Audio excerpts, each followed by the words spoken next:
నమస్తే, welcome to Telugu రాజ్యం. నేను మీ శ్రీధర్. పెహల్గాంలో ఉగ్రమూకల దాడి తర్వాత ఇండియా పాకిస్తాన్ మధ్య వార్ అనివార్యం అంటూ కూడా పెద్ద ఎత్తున ప్రచారం జరుగుతోంది.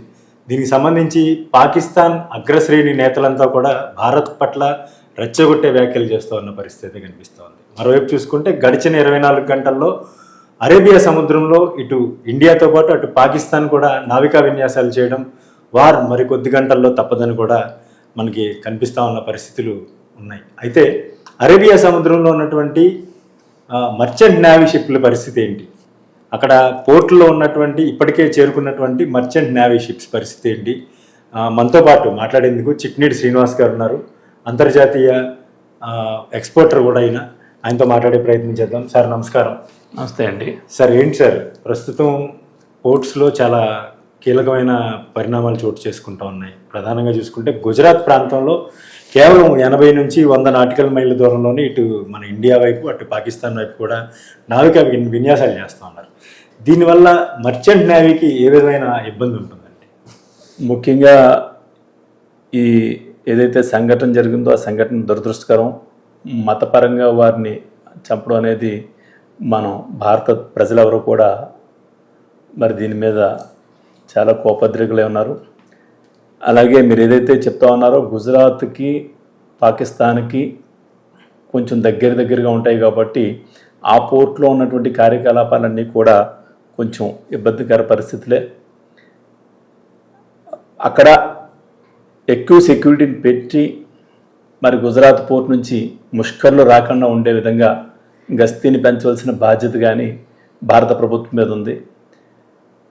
పోర్టుకి ఇతర దేశాల నుంచి వచ్చే నౌకలు కూడా ఇబ్బంది పడుతూ ఉంటాయి. ఎందుకంటే ఇటువంటి యుద్ధ వాతావరణం జరిగినప్పుడు ఈ ఆర్థిక కార్యకలాపాలు ఏదైతే ఎక్స్పోర్ట్స్ ఇంపోర్ట్స్ జరుగుతున్నాయో అన్నీ కూడా ఇండియన్ షిప్స్ అలాగే వెళ్ళవు.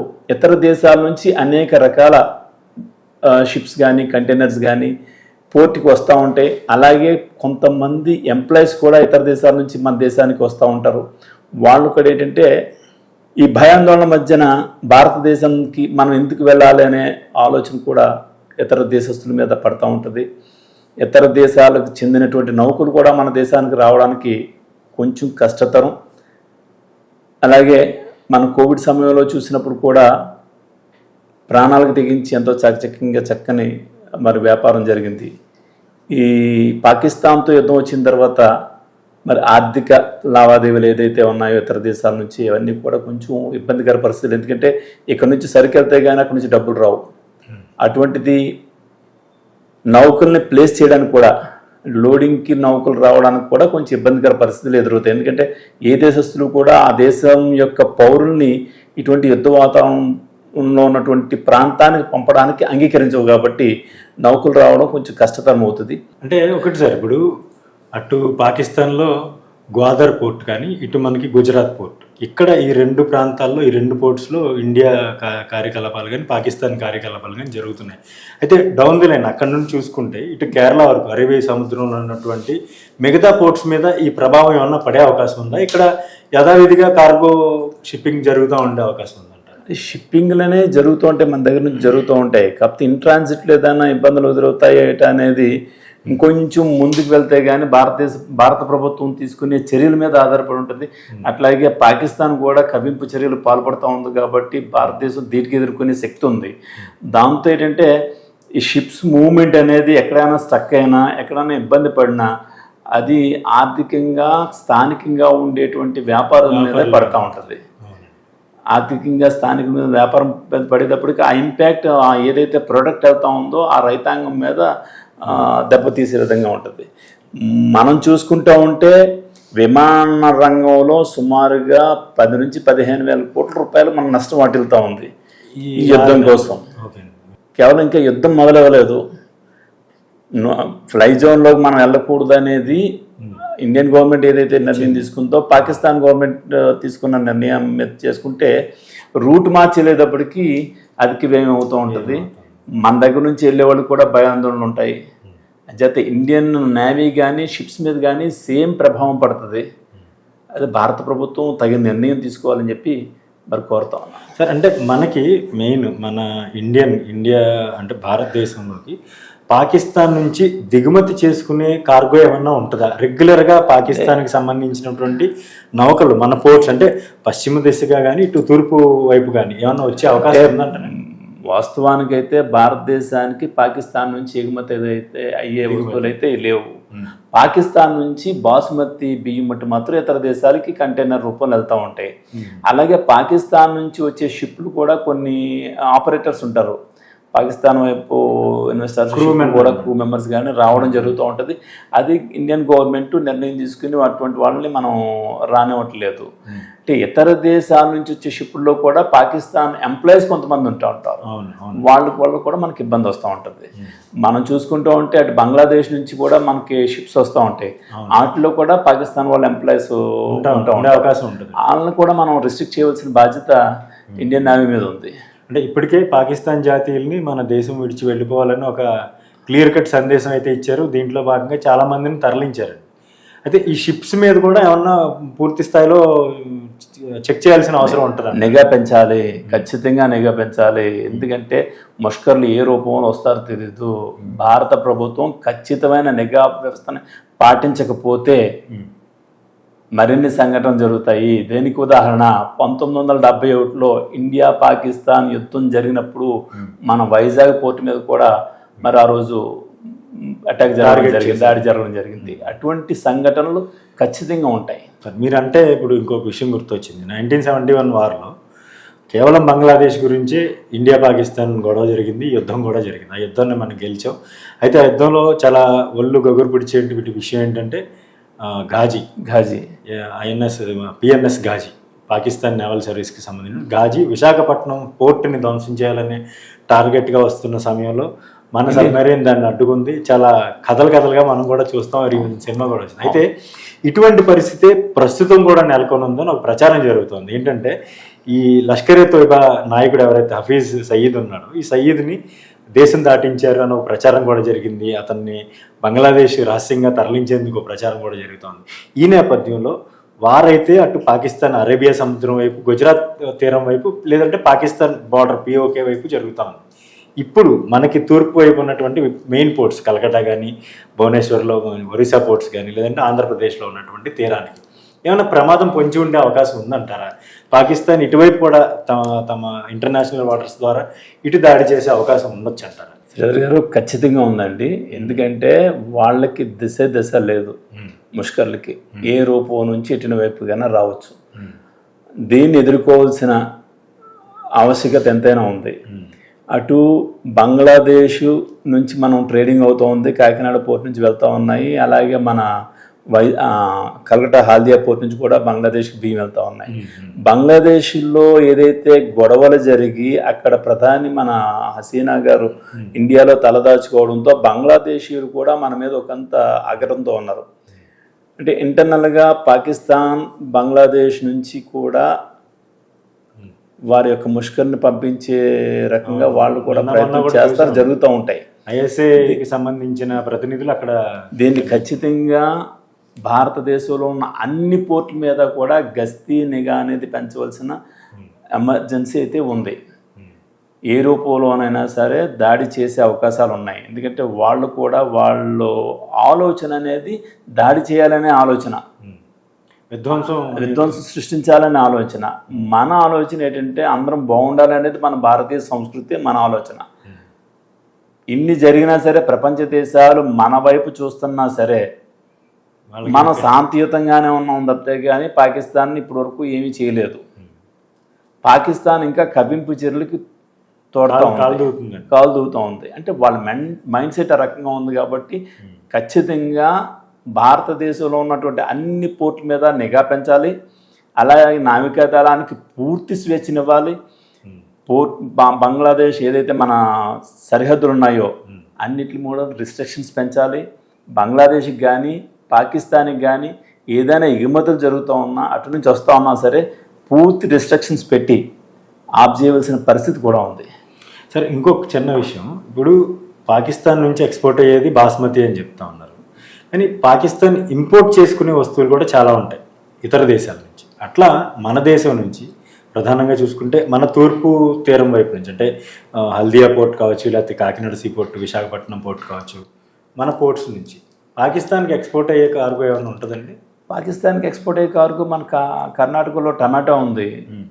అది రీసెంట్గా పేపర్లు మనం కూడా చూసాం. వాళ్ళు కూడా వాళ్ళుగా టమాటా రైతులందరూ కూడా ఎగుమతిని నిలుపుదల చేశారు. అది మంచి పరిణామం. వాళ్ళందరూ కూడా అభినందనలు తెలియజేయాలి.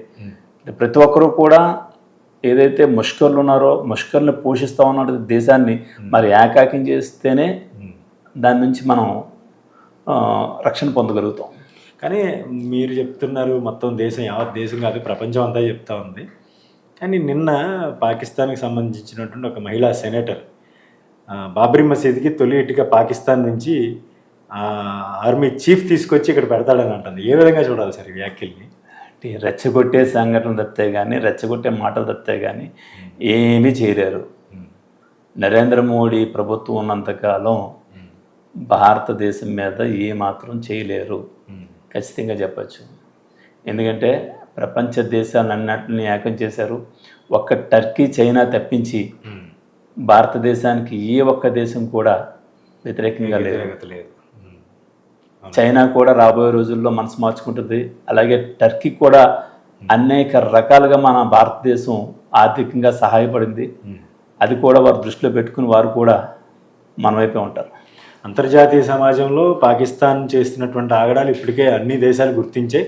ప్రధానంగా అమెరికా వంటి దేశాలు పాకిస్తాన్ ఉగ్రవాదానికి అంటే ఐఎస్ఐ పెంచి పోషిస్తున్నటువంటి ఉగ్రవాదానికి వాళ్ళు కూడా గతంలో కొంత ఇబ్బందులు ఎదుర్కొన్న పరిస్థితి అండి.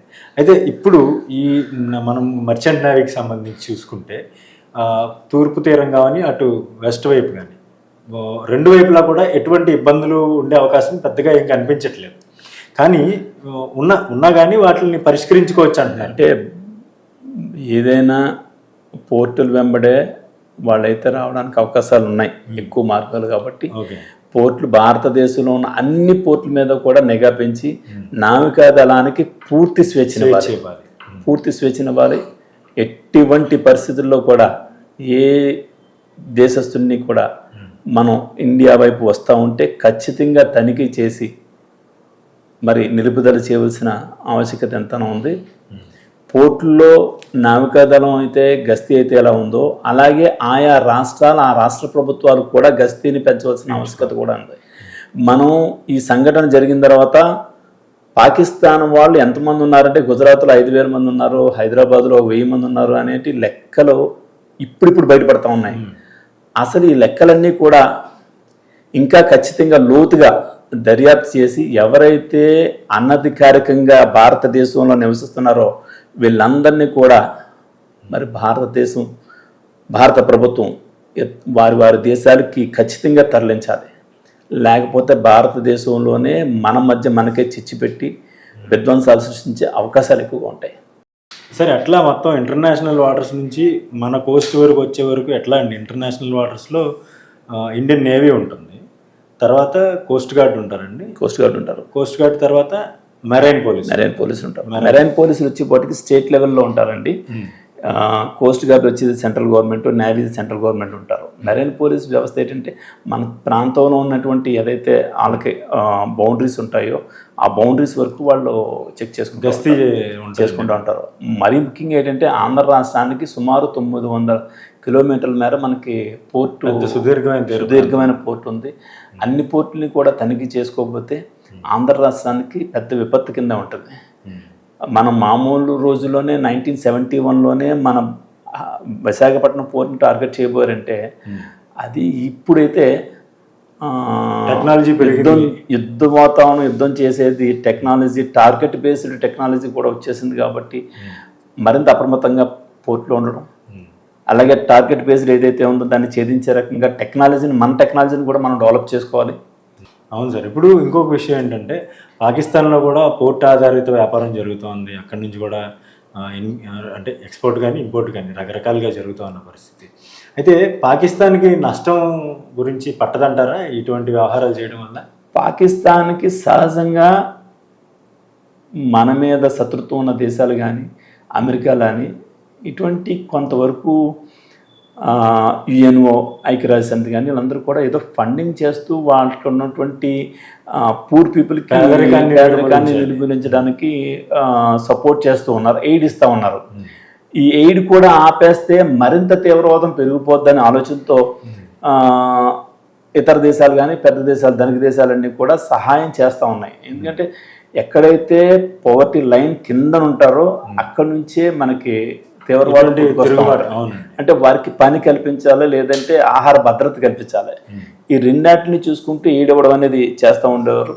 కానీ ప్రస్తుత పరిస్థితుల్లో వారు తీసుకునే ఎయిడ్ ఉగ్రవాదం మీద ఎక్కువ పెట్టారు.